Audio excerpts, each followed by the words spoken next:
Am I the a-hole for telling my wife that being a stay-at-home mother to teens isn't a full-time job? My wife 37F and I 37M have been married for 15 years.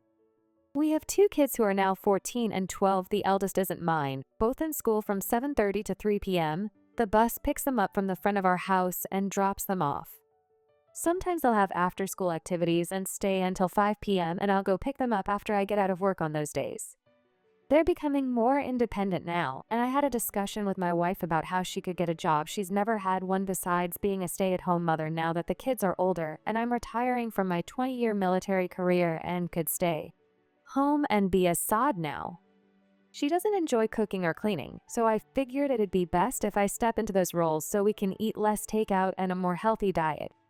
The kids eat breakfast and lunch at school, and when they go to school, she typically goes to the gym, yoga, then goes for coffee, browses social media, then shopping or window shopping, or goes and does her hair, nails, eyebrows, eyelashes, makeup, etc., then comes home to cook dinner. I brought it up as gently as I could, but she still called me ungrateful and accused me of not appreciating all the hard work she does in the house. Now there's tension and she's acting cold towards me. Am I the a-hole? Not sure what rank you're retiring at, but congrats on retiring. Make sure you do your VA stuff. Make sure any ache or pain is documented, and make sure it's documented more than a couple of times. Pick a low cost of living place to retire. Predict your VA disability and retirement check. Then make a budget from there, because there's no guarantee that she will get a job. Show her the breakdown of your guy's cost of living, spending now. Also get used to being paid once a month and how to budget that. It took me a few years after I got out to figure out how to manage going from 2 checks to 1. Just be honest with your wife. Next story. Am I the a-hole for finding it hard to care that my wife claimed she was assaulted after she got me thrown in jail? I don't post very much on Reddit, but I needed to get this one there. Using a burner because why not? I 36M have 3 kids with my wife 30F. Things have been generally good between the two of us, but there's been some conflict between the two of us regarding her tendency to exaggerate when she's angry, as well as some of her personal beliefs. You see, my wife has gotten into her religion in a really big. We're both from the same church, but she's big into the faith healing stuff. You know, those healing services some megachurches do where they lay hands and speak in tongues. I didn't grow up with that in church as a kid and found it really weird, but put up with it for her. So we recently went to another one of those events around 5 days ago. When the service ended, she said she wanted to bring our second kid for the healing service the next night. It would take place over 2 nights, as he had been having a really bad skin condition on his ankles. I expressed doubt about it because the event had been really crowded and ended quite late into the night, around 10 p.m. I really didn't want my kid to be out so late and to be exposed to so many people in a confined space, many of whom were ill and also seeking healing. My wife went really quiet, and with what felt like some degree of iciness pointed out to a group of people. See those people? They came all the way from Indonesia. Look at how far their faith has brought them. I just shrugged, not picking up on her cue, then responded with something like asking where they were staying if they were from out of town. She didn't answer. Once we got into the car, she exploded at me. She said a lot of things that were honestly pretty nasty. She berated me for not caring about the kid, for not being a leader, for not being sincere in my faith, and so on. I was pretty surprised, and then got really angry. But I didn't raise my voice. I just said I knew she was stressed about the kid, but to please be calm about this and we could talk about it later. She continued berating me as I drove us out of the parking garage, trying my best not to get even more distracted. About 10 minutes later, she stops talking and is only looking out of the window. Then halfway on the road home, she suddenly takes her seatbelt off and demands to be let out. I ask her if she's crazy, stating it's almost 11 at night. She demands I let her out and starts hitting the steering wheel. I pull over, not wanting to get into an accident. She continues to hit the steering wheel, then starts hitting me, yelling, "You useless man," over and over. Then she storms out of the car and slams the door hard, walking away from me. I follow slowly behind her, obviously not wanting her to get lost or worse, get hurt. But then she turns and yells at me, telling me to stop following her. I obviously don't listen. She walks and I follow for about 15 minutes, then suddenly I see her make a phone call. I thought she was calling her mom until I see red and blue flashing lights behind me. She'd called the police on me.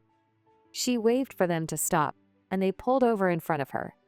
She pointed at me in the car, then the cops came over to talk to me. They asked me to stay in the car, asked about my license, and if I had any firearms in the car. I just raised my hands and said no. This is where things get ridiculous. They told me my wife said I was a stalker and that I had been following her for the past mile. I said I was her husband and that we'd had an argument and I was following her to make sure she was safe. The cops then went back to talk to her, and she started crying and yelling that I was an abuser and was stalking her as a way of controlling her. She threw herself to the ground and started flailing like she was possessed. One of the cops stayed with her while the other came over and asked me to get out of the car. He muttered an apology as he cuffed me. I was pissed. They were arresting me? He apologized again and said something like standard procedure, just to be safe, buddy. He instructed me to sit down and not try anything funny. Then he radioed it in while the other one helped my wife to the police car to sit. After about 15 minutes, another police car pulls up and they convene with my wife, while I'm just left to sit on the pavement. They discuss the matter further, then they come over to me and read me my rights. Now I'm pissed. I asked the police sergeant what the hell I was being booked for, and he said it was because my wife just accused me of domestic abuse and that she had been escaping. I try to explain what was going on, but the cop just shakes his head and tells me it'll be settled in a while. Then they put me in the car while my wife asks if she can go. One of the cops insists on giving her a ride home, and she nods and gets in the other car. So yeah, I end up spending a night in jail, and my car gets towed and impounded. When the matter is cleared up in the morning, the duty sergeant tells me where to get my car, and that an investigating officer will be along to check the claims of abuse. I'm so tired at this point, I just nod my head and grunt. When I get my phone back, my parents are blowing my phone up. They'd been watching our kids last night, and apparently my wife got home all disheveled and dirtied and unable to explain anything.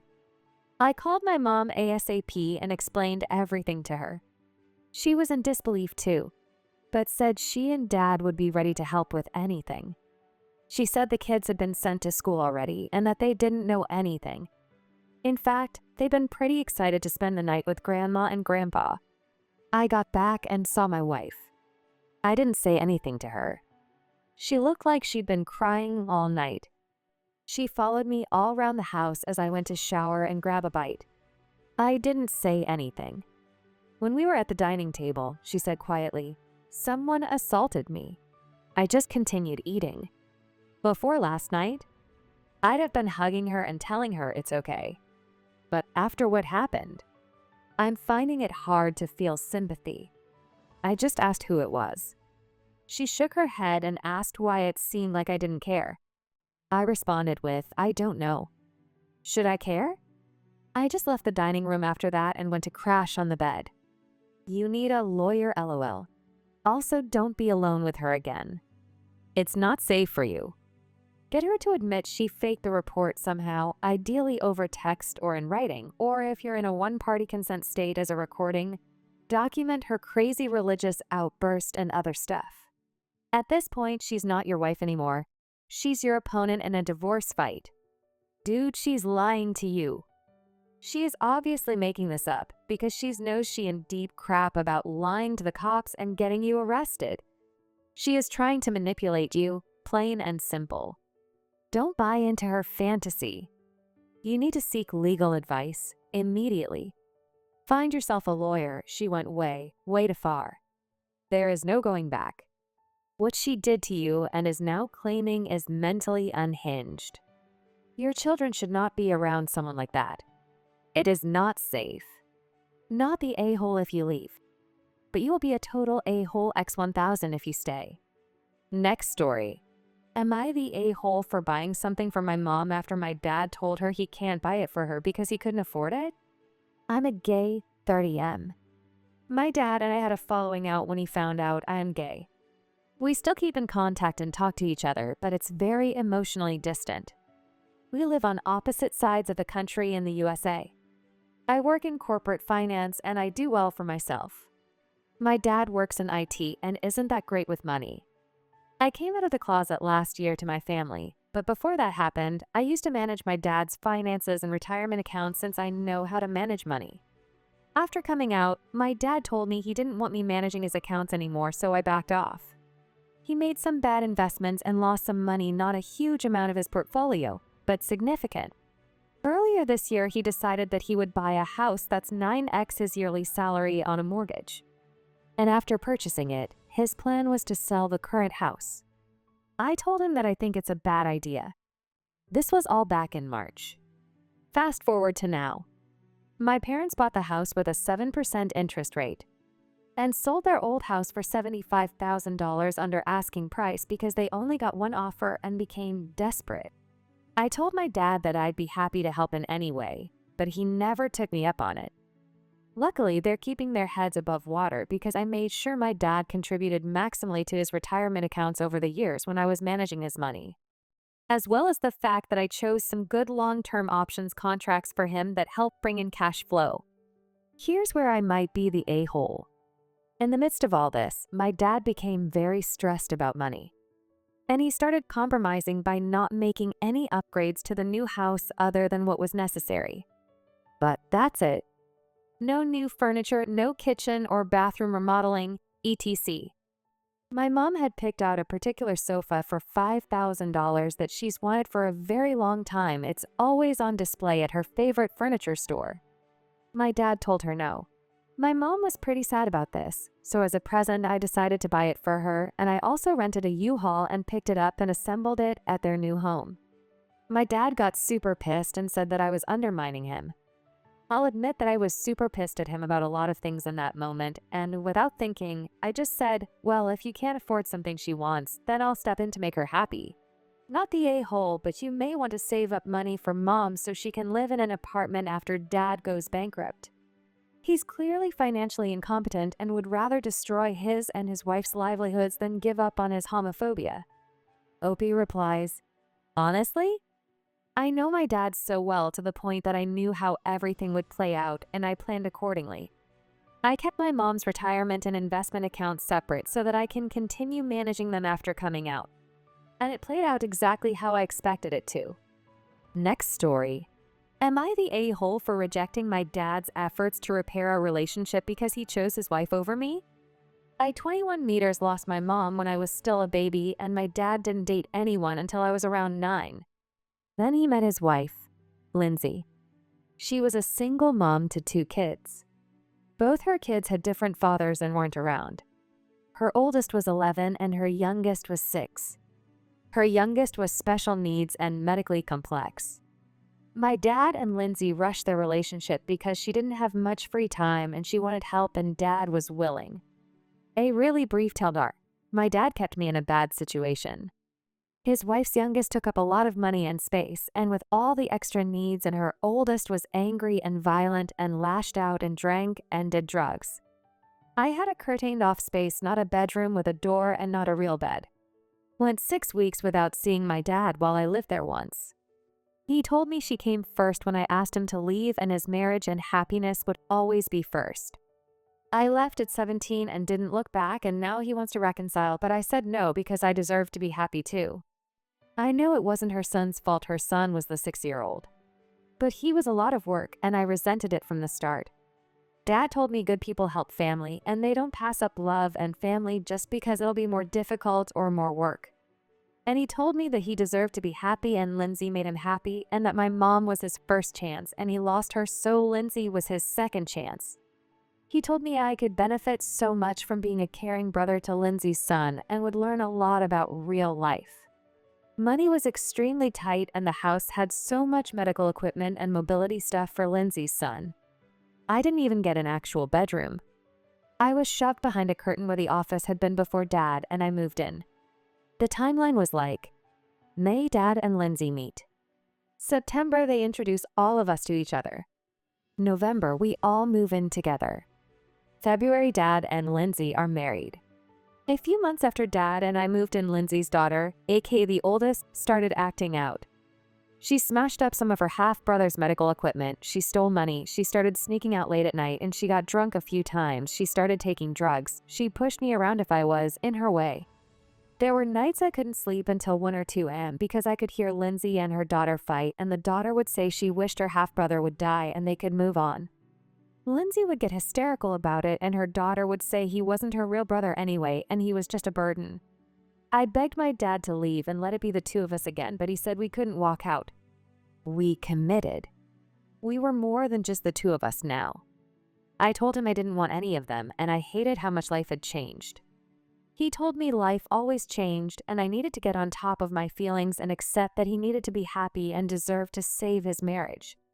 He told me his marriage was the most important thing and that it had to be to provide me with stability. Even when Lindsay's daughter kicked me out of my room and bed and would literally drag me by the hair or legs to get me out, Dad stayed. When I was 13, I went 6 weeks without seeing my dad because Lindsay's son was in the hospital, and she stayed the whole time, which meant if Dad wasn't at work, he was with her, and all I got was a note telling me to go to friends' houses if there was no food. Those 6 weeks were hell because every time I saw Lindsay's daughter, she would curse at me and shoved me around and made it so I really didn't feel okay outside of my curtain. Nothing got better, and after I turned 15, Lindsay started asking me to help more with chores and errands, and she expected me to be her little helper, and when I said no, Dad told me I didn't get to disrespect my new mom. That led to a fight, and I exploded and told him to F off because she would never be my mom and nothing good came from them being married, and he needed to leave me alone. A few more fights happened around what I said because Lindsay heard and she was upset and said she loved me and her son loved me too and would hate to know I saw him as nothing but a burden too. I was 17 when I just left one day. I didn't have a plan or a bunch of savings, but I decided I couldn't anymore. I left Dad a note like he left me when I was 13. He filed a missing persons report and I had to tell the cops I was safe, but I refused to go back. And I avoided getting sent back before my 18th birthday. Then I was just free. I didn't stay in touch and started a new life. I even tracked down my mom's family, and now I live with my maternal grandparents who had searched for me for ages. But Dad moved and never let anyone know where we were going. He got in touch a couple of months ago, and I ignored him, and I kept ignoring him and his request to reconcile. Then I replied a week ago to him saying how much he hated that we ended up here, and he wasn't even sure if I blocked him. I actually had planned to, but never expected him to reach out, but he loved me and missed me, and more than anything, he wanted us to work on things. I just told him that he chose his wife over me, and he made a big chunk of my childhood hell as a result, and I wanted nothing more to do with him because I deserved to put my happiness first. He replied a bunch since saying I should never have expected him to give up his wife for me and we can work on this. That I need my dad and all kinds of crap. He actually seems kind of desperate and erratic about it and like he's really afraid I won't give him a chance. Am I the a-hole for rejecting his efforts? Not the a-hole. Sounds like you went through hell and the one person you were supposed to be able to count on let you down spectacularly. OP replies, it was such a big change. Then it was hell having hardly anything and then dealing with the fighting and all the other stuff. Not the a-hole on top of everything else your father put you through. He took you from your maternal grandparents. They could have been a safe place for you when things were rough. When you were 13, you could have stayed with them while he was gone for 6 weeks. When your stepsister became abusive, he should have sent you there for your safety. It's like he kept you around so he could have a piece of your mom around like a doll. OP replies, I look like the male version of my mom, so that's possibly why he wasn't willing to let me go to them when things got bad. He could have had his wife and let me be with people who could keep me safe and give me a good life. I hope you guys like this video. If you did, make sure like, comment, share, and subscribe the channel our posts.